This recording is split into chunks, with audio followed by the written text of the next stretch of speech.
College Football Nerds here talking Texas A&M and Notre Dame. This won't be as long as you're used to from us. Josh is at a conference and he's got to get things through the door, so we're going to talk quickly, which is kind of rare for us. Josh, Notre Dame lost a close one against Miami. It was on the road. Miami, I think, is going to prove to be a really good team this year. You spoke a little bit to this in our season recap and just kind of talking back and forth about sort of the comparisons of the two big games that week, Miami and Notre Dame and LSU and Clemson. I want you to speak to that a little bit because I think how we view those games is going to matter for Notre Dame throughout the year, given that they don't have a lot of meat on their schedule. Early on, it became pretty clear to me in week one, or at least to my eyes. I thought the level of football being played in Notre Dame Miami was higher than LSU Clemson. And honestly, I felt like it might be higher by a decent margin. I do think there's probably still some issues with Notre Dame, in particular with impact players at the skill positions. But when you talk offensive line, quality of defense, physicality, I think they're a higher level of football. And right now, your ability to run the ball, to play physical football is key. Notre Dame obviously has one of the best passing attacks. CollegeFootballNerds.com, we run a lot of statistics. They were the number one rushing offense last year for us. I think they'll probably end up being right up there again this year. And, I do think it's interesting because they were the lower rated matchup between those two teams. And I'd even flagged before the game, I thought it might be the case. And I definitely felt it coming out of it that probably was the bigger game or will prove to be the more important game. LSU and Clemson both looking pretty sluggish last week, to me, kind of confirmed those maybe a little bit flawed teams, which was also a thing I flagged. Again, they were ranked in every AP poll had Clemson in the top 9, LSU in the top 13, even though Clemson finished 14th and LSU finished unranked last year. It's a little odd. I don't think Notre Dame's gotten their due. I think they're probably a little unduly punished, frankly, for that loss to Miami. I know they didn't fall too far, but I still think that they're a really, really high-level football team. And Daniel even tipping my hand off a little bit. I think Texas A&M is probably a very good football team, but it's going to be hard for me to really want to pick Texas A&M in this game, given how good I think Notre Dame may be. So the thing that was really a theme for week one was quarterbacks in their first starts, several on the road if you expand out to 2 weeks with Bryce Underwood at Oklahoma, in their first starts, and that never goes well. Never do quarterbacks come out and they're playing out of their mind in their first starts against good defenses or against good teams at all. And I thought that Michigan or Notre Dame's defense held up well enough against Miami to make that a game. And that was exactly what happened. But I will say in week one, now I don't know that I would pick CJ Carr over some of these others, but first year starters. But in week one, to me, he looked like he handled the stress of the moment and with poise in a way maybe better than the other quarterbacks. What did you think with what you saw? I was impressed with him. A lot of people know that I was never very high on Riley Leonard. You were never very high, Daniel, on Riley Leonard. Dating back to his time at Duke, I thought he was a gamer, hitty guy, played his best football in the playoff, but I think he was a pretty limited passer. Notre Dame's path to glory was excellent defense, a lot of NFL level, not necessarily elite level NFL defenders, right? Some of the guys they lost weren't that high in the draft, which I flagged as something that's probably a good sign, frankly, for how good they'll be, because they were kind of better than the sum of their parts, but they were driven through the run game, and Leonard was just complimenting that. I think CJ Carr, you saw late in the game, brings another element to open up that offense in a way that Leonard really struggled to do, especially game to game through the season. To me, Daniel, when you look at this game, it's interesting because I really see Notre Dame as likely to be the more consistent team. We still don't really know enough about them. They were off last week. We've only seen one game from Carr. But Daniel, in a nutshell, what I expect from this game is I expect to see a Notre Dame team that is consistent, that runs the ball without overwhelming success, right? Love was 3.3 yards per carry against Miami. Price 7.5, but due to one long carry. Miami kind of held them in check. I think it's bizarre they threw the ball more than they ran it in that Miami game a little bit.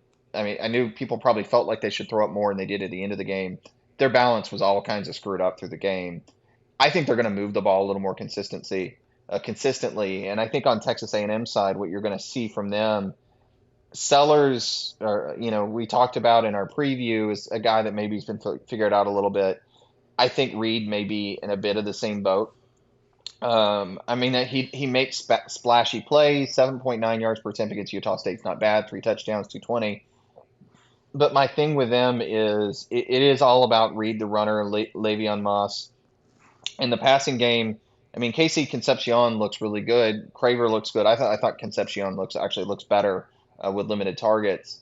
But I just feel like, Daniel, Texas A&M's offense, with how they're built, with how good Notre Dame's defense is going to be, they're going to be kind of sputtery, hot and cold. They're going to hit some big plays.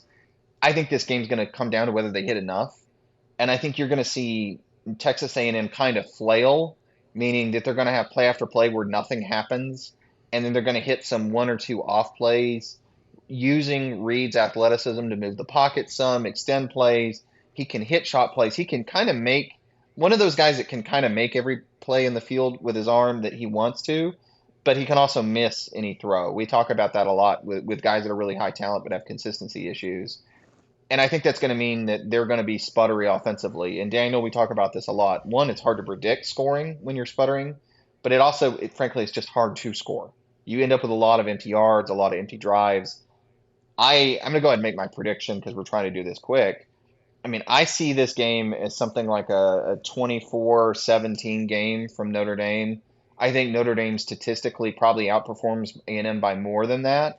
But I think this game's low enough from a yardage perspective that Notre Dame, even with being a little more consistent, has a hard time driving and scoring.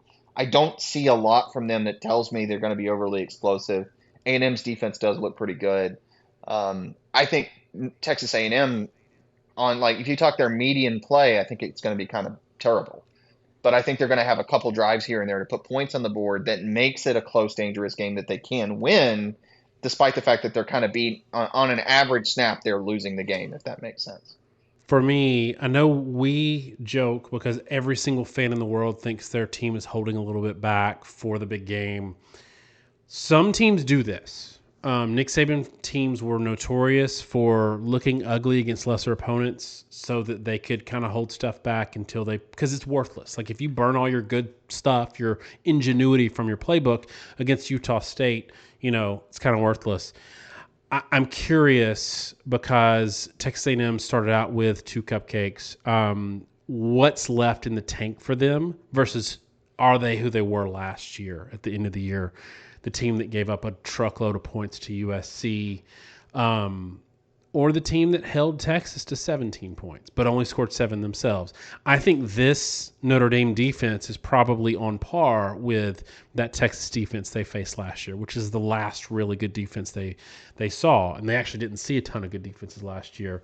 I like your pick, 24-17. I like that a lot. I'm going to go with that pick as well, and I'm going to ask you a question that might be an interesting talking point on the way out with this team or with this game.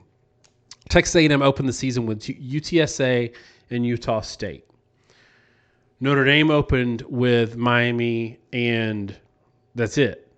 So if you're going to confer an advantage to one of those two teams, is it the team with the first time starting quarterback already getting that hard game under his belt on the road?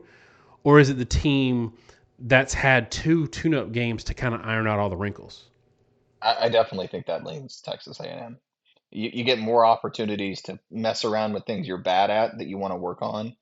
Notre Dame gets some advantages because when you play a hard opponent, it stresses you in ways you don't see.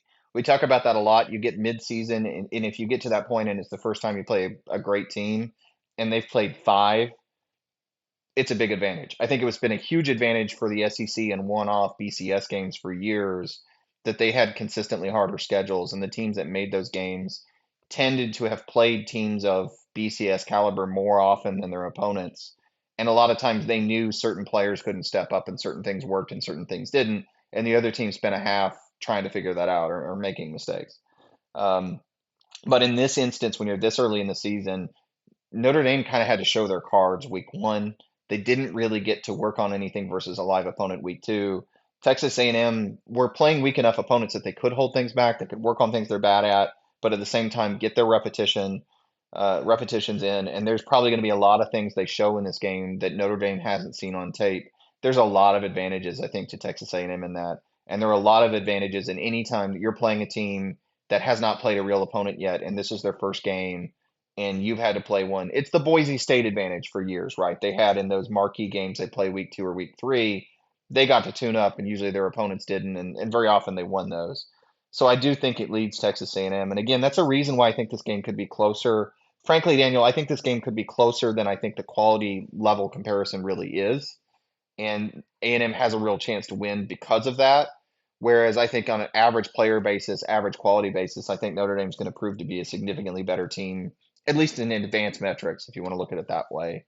I think Texas A&M though has a chance of an upset due to a lot of those factors and how this game could go. Real quick on the way out for this one, one last discussion point. I've always given Notre Dame credit for their scheduling.